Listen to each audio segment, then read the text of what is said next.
নমস্কার। নেতাজি সুভাষচন্দ্র বসু এটা শুধু একটা নাম নয়, এটা একটা অনুভব, একটা আবেগ, একটা প্রেরণা। মানুষ মরণশীল, চিরকালীন এই সত্যটিকেও যেন ভুল প্রমাণ করে কালজয়ী নেতাজি আজও অমর ও অবিনশ্বর। ধর্ম, সম্প্রদায় কিংবা ভিন্ন রাজনৈতিক মতাদর্শী মানুষ সকলের কাছেই উনি দেশনায়ক হয়েই থাকবেন। কারণ বৃহত্তর আদর্শের সামনে দাঁড়িয়ে ক্ষুদ্রতর স্বার্থত্যাগের আদর্শ পালন করাই শুধু নয়, সেই আদর্শকে জাতি ধর্ম নির্বিশেষে সর্বজন গ্রহণীয় করে তুলে তাদেরকে সামনের থেকে নেতৃত্ব দান, প্রকৃত অর্থেই এ এক বিরল দৃষ্টান্ত। আজ সেই নেতাজির জন্মদিনে বেরোনোর আগে শ্যামবাজারে তার মূর্তির সামনে আন্তরিক শ্রদ্ধা জ্ঞাপন করে নিয়ে ফিরে দেখব এলগিন রোডে তার স্মৃতিধন্য ঐতিহাসিক বাসভবনটি। চলুন তাহলে শুরু করা যাক।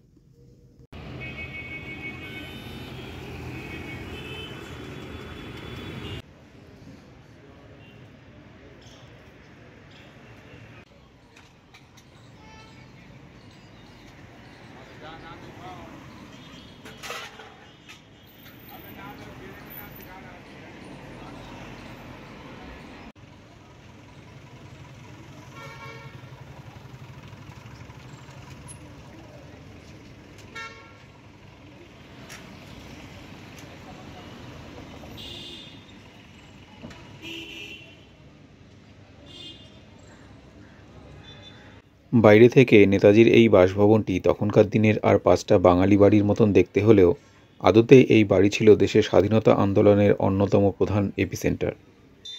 সুভাষচন্দ্র ব্রিটিশ সরকারের বিরুদ্ধে তার অদম্য সংগ্রামের কত শত মাস্টার প্ল্যান তৈরি করেছেন এই বাড়িতে বসে। তার মধ্যে সবচেয়ে রোমাঞ্চকর ব্লুপ্রিন্টটি হল দ্য গ্রেট এসকেপ, অর্থাৎ নেতাজির মহানিষ্ক্রমণ।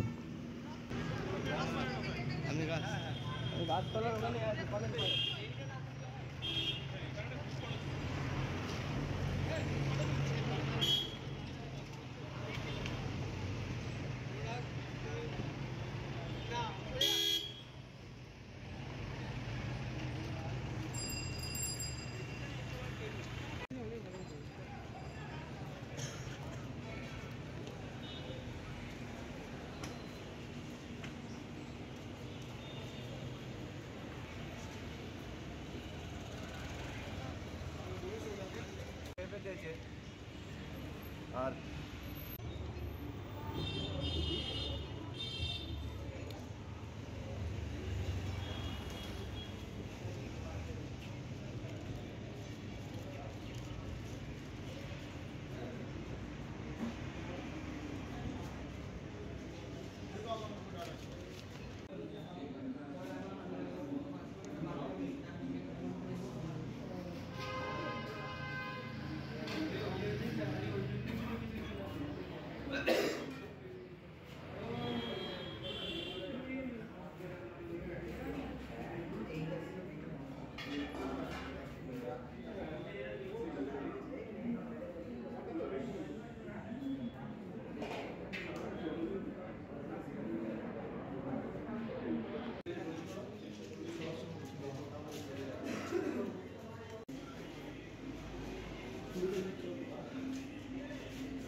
বাড়িটিতে প্রবেশমাত্র যেন ভারতের স্বাধীনতা সংগ্রামের একটা মহা গুরুত্বপূর্ণ অধ্যায় চোখের সামনে উন্মোচিত হয়।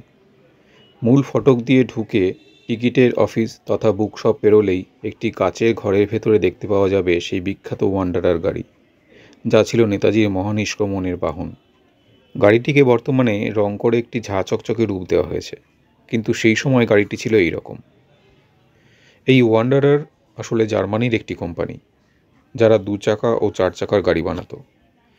1896 সালে স্থাপিত এই কোম্পানি 1911 থেকে ওয়ান্ডারার ব্র্যান্ড নামে পরিচিতি পায় এবং 1941 সালে সাধারণ মানুষের জন্য যানবাহন বানাতে থাকে। 1937 সালে ওয়ান্ডারার W24 প্রকাশ পায়। 4 সিলিন্ডার এবং 4 স্ট্রোকের এই গাড়িতে ছিল 1767 সিসির ইঞ্জিন। 4th গিয়ার ট্রান্সমিশন, সর্বোচ্চ 42 PS ক্ষমতা ছিল 3400 RPM-এ। এর চেসিসটা ছিল বাক্স ফ্রেম। 2 বা 4টে দরজার মডেল পছন্দ করে নিতে পারতেন ক্রেতারা। উৎপাদন শুরুর প্রায় 85 বছরে যে কটা গাড়ি এই ওয়ান্ডারার কোম্পানি তৈরি করেছে, তার মধ্যে গুরুত্বের বিচারে নিঃসন্দেহে এখানকার গাড়িটি সবার উপরে। নেতাজি সুভাষচন্দ্রের ভ্রাতুষ্পুত্র শিশির কুমার বসু ছোট থেকেই গাড়ির ব্যাপারে খুব উৎসাহী ছিলেন। তার বাবা শরৎচন্দ্র বসু এই ওয়ান্ডারার গাড়িটি কিনেছিলেন 1937-এ। এই সময় শিশির মেডিকেল কলেজের ছাত্র ছিলেন। তিনি নিজেই রোজ গাড়ি চালিয়ে যাতায়াত করতেন। এরপর 1941-এ এই গাড়ি সাক্ষী হয় নেতাজির মহানিষ্ক্রমণের। এরপর 1955-এ যখন শিশির কুমার বসুর সঙ্গে কৃষ্ণা বসুর বিয়ে হয়, তখনও গাড়িটি তাদের ব্যবহারেই লাগত। স্বাধীনতার পরবর্তী সময়ে যখন শিশির কুমার বসু 1957-এ নেতাজি রিসার্চ ব্যুরো গঠন করেন, তখন গাড়িটিকে সংরক্ষণের জন্য মিউজিয়ামে রেখে দেন।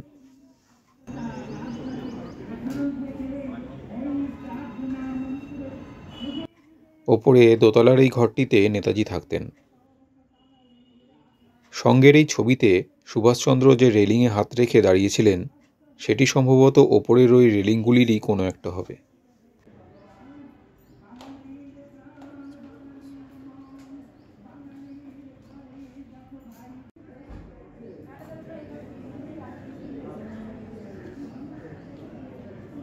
উনিশশো সালে দ্বিতীয় বিশ্বযুদ্ধ শুরুর সময় ব্রিটিশ সরকার নেতাজিকে গ্রেপ্তার করে কারারুদ্ধ করে। পরে তিনি অনশন শুরু করলে কঠোর নজরদারিতে তার নিজ গৃহেই বন্দি করে রাখা হয়। গৃহবন্দী অবস্থাতে থাকাকালীন সুভাষচন্দ্র পরিকল্পনা করেন তিনি কলকাতা থেকে গাড়িতে গোমো স্টেশনে পৌঁছাবেন। সেখান থেকে প্রথমে কালকা মেল ধরবেন এবং পরে ট্রেন পরিবর্তন করে 63 আপ হাওড়া পেশোয়ার এক্সপ্রেস ধরে পেশোয়ার পৌঁছাবেন। সেখান থেকে আফগানিস্তানের কাবুল হয়ে তদানীন্তন সোভিয়েত ইউনিয়নের মস্কো এবং তারপরে জার্মানির বার্লিন হয়ে জাপানে পৌঁছাবেন এবং এইভাবে ব্রিটিশ সরকারের চোখে ধুলো দিয়ে অবশেষে বার্মা সীমান্তে পৌঁছে ব্রিটিশ সৈন্যবাহিনীর সঙ্গে যুদ্ধে ভারতীয় ফৌজকে নেতৃত্ব দেবেন। অবশেষে এলো সেই বিশেষ দিন, 16 জানুয়ারি 1941, গভীর রাত। তারিখটি পরবর্তীতে ভারতবর্ষে স্বাধীনতা যুদ্ধের অভিমুখ এক ধাক্কায় বদলে দিয়ে বহু যোজন এগিয়ে নিয়ে গিয়েছিল।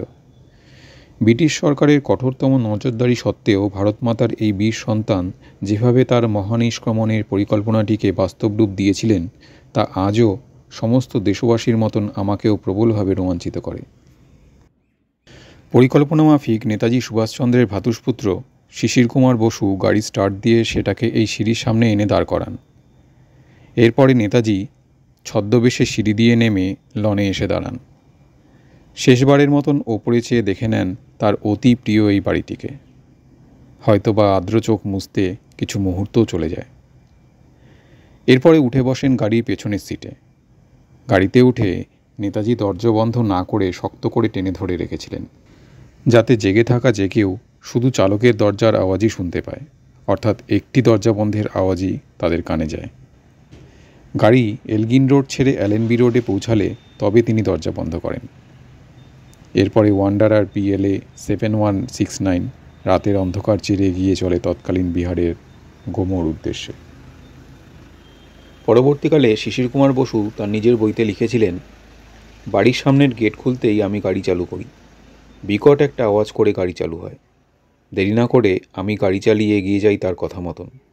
প্রথমে দক্ষিণে কিছুটা গেলেও গন্তব্য ছিল উত্তরে।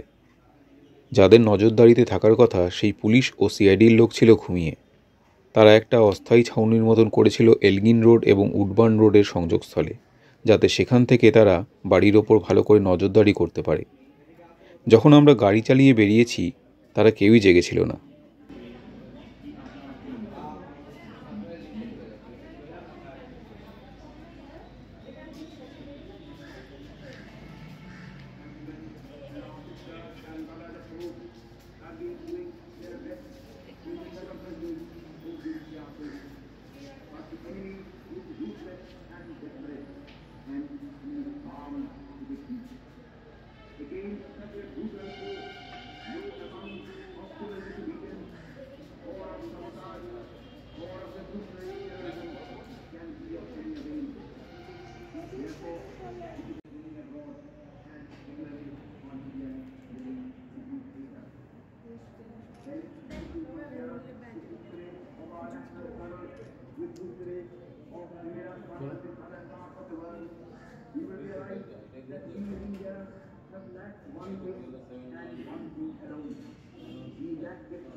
শরৎচন্দ্রের পথের দাবী উপন্যাসের এই লাইনগুলো এই বীর দেশনায়কের জন্য একেবারে যথার্থ। দুঃখের দুঃসহ গুরুভার বহিতে তুমি পারো বলিয়াই তো ভগবান এত বড় বোঝা তোমারই স্কন্ধে অর্পণ করিয়াছেন। মুক্তিপথের অগ্রদূত, হে পরাধীন দেশের রাজবিদ্রোহী, তোমাকে শতকোটি নমস্কার।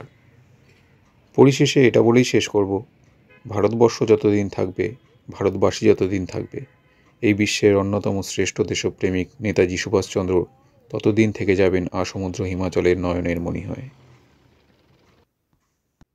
জয় হিন্দ। জয় হিন্দ।